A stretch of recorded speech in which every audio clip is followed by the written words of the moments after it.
I don't know if it's just me, but it seems like physical games and by extension films are slowly becoming a thing of the past, which is something I'm kinda hesitant to accept. I know it's 2023, bordering on 2024 at this point, but physical games seem to be more scarce, or at the very least the incentive to buy them. I mean, it makes sense since there's streaming services for movies and TV shows like Netflix, Hulu, Peacock, and so on. So the reason to even buy DVDs or Blu-rays is less appealing when those streaming services usually get those movies, if not close to theatrical release, not too long after. Then on the gaming side of things, Nintendo has the Switch Online service, Sony has PlayStation Plus, and Xbox has Game Pass. Much like the streaming services, why spend extra money on some games to have them physically, when you could just play some of the new releases on Game Pass for no extra cost, outside of the price of the subscription of course, with access to a bunch of other games as well. But for the most part, those are mostly games that have already had or still have a physical release. However, and I hope I'm wrong about this, but it seems like physical games are slowly being phased out, or the incentive to buy them is becoming forcibly diminished. Take for example the collector's edition of Spider-Man 2. Yeah, it comes with all the extra suits, the full 19 inches of Venom, additional stuff, and even a steelbook case, but what's the point? Because the collector's edition of the game only comes with a digital download, why is there a steelbook thrown in there too? To hold the physical game that's not there? Just feels like a reminder for me of something I wouldn't have. Then there's of course the digital deluxe edition, which leaves the only version that comes in physical just being the standard edition of the game, with no option to buy a deluxe physical edition, leaving the extra stuff as possible separate DLC. But it seems that some of the DLC suits are unfortunately only available with the digital deluxe and or collector's version, unless that becomes an option in the future. Or even somewhat recently when I got the Etrian Odyssey trilogy remaster on the Switch. It only released digitally. Unless maybe you got it from Asia, then you'd be able to get a physical copy. But other than that, I don't think there's a physical version of it outside of Japan. I didn't want to bother with shipping and the possible extra costs, so I reluctantly bought it digitally. I hope it isn't a continuing trend going forward where the US only receives a digital release for a game, but everywhere else has the option for a physical copy. But I wouldn't be surprised if it was. Don't get me started on games like the Spyro Remastered trilogy, which only came with the first game on the disc, and the rest of it had to be downloaded. If Crash was able to do it, why couldn't Spyro? I hate to be the guy doing a whataboutism, and clearly I'm not a tech guy, and maybe I'm wrong about this, but aren't there techniques to optimize stuff like this? Heck, I'd even take another disc or cartridge being included, just so they'd be able to fit everything. But maybe that's just me and my ignorance talking. Then there's even the Mega Man Legacy Collection 1 and 2 combo pack, that came with a physical cart holding the content for 1, but the contents of 2 had to be downloaded. With the first collection containing Mega Mans 1 through 6, and the rest of the digital content on 2 comprising of 7 through 10. At that point, it's almost like they're trying to incentivize buying digital and questioning why you bought it physically. Again, I'm not a tech whiz, but I feel like it would have been possible to fit all these games as one collection. For games like the Spyro Remastered trilogy, maybe I can understand it not fitting in one physical object. I might not like it that much, but I can understand it. But with the Mega Man Legacy Collection, I feel like all 10 of them could have fit onto only one card or disc, all in one spot. Especially when most of them were initially released on an NES cartridge, so I feel like there's no way all the games couldn't fit when most of them take up little to no space in the grand scheme of it anyway, even with possible additions and quality of life improvements. Because why else would you include some of the game's content in a digital format for a physical release? So then in some cases it begs the question, why buy physically when you have to end up downloading extra stuff that could have been included on the same or another disc or card anyway? Especially since installation for physical copies of games, and maybe I'm wrong about this, how much storage size it takes up makes me feel like it's less in comparison to digital.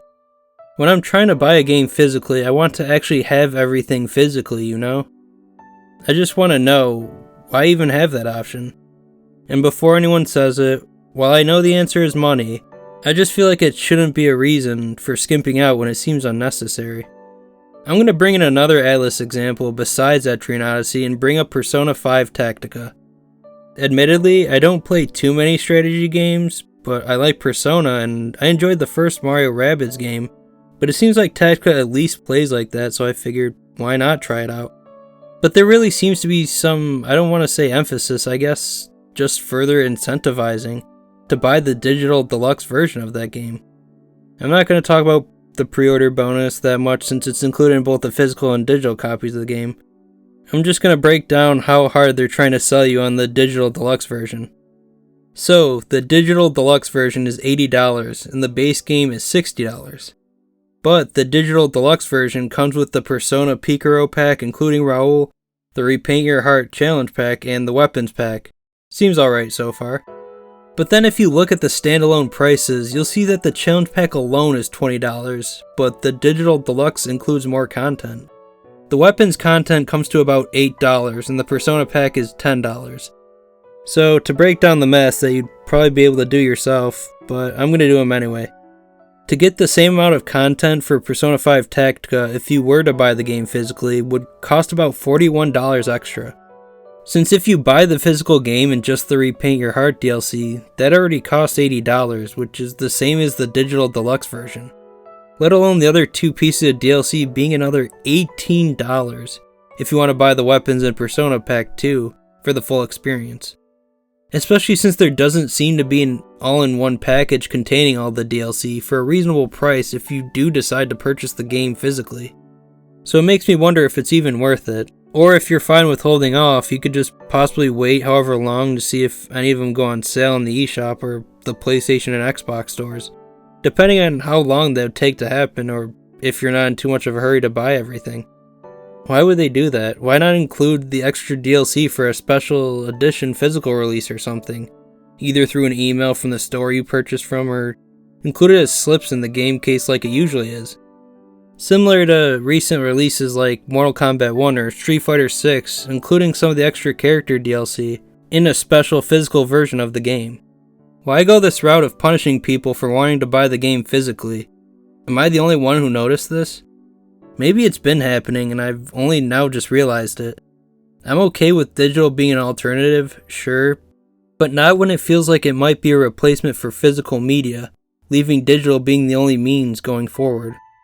Especially for consoles, with the digital only option to me making them feel like a glorified PC. I mean, sure, digital is more convenient, a fair amount of the time it's easier to find sales for it, I get it. Physical objects are also susceptible to possibly being broken or scratched if it's a disc, or broken if it's a cartridge of some kind. But I personally feel like you'd have to go out of your way for that to happen.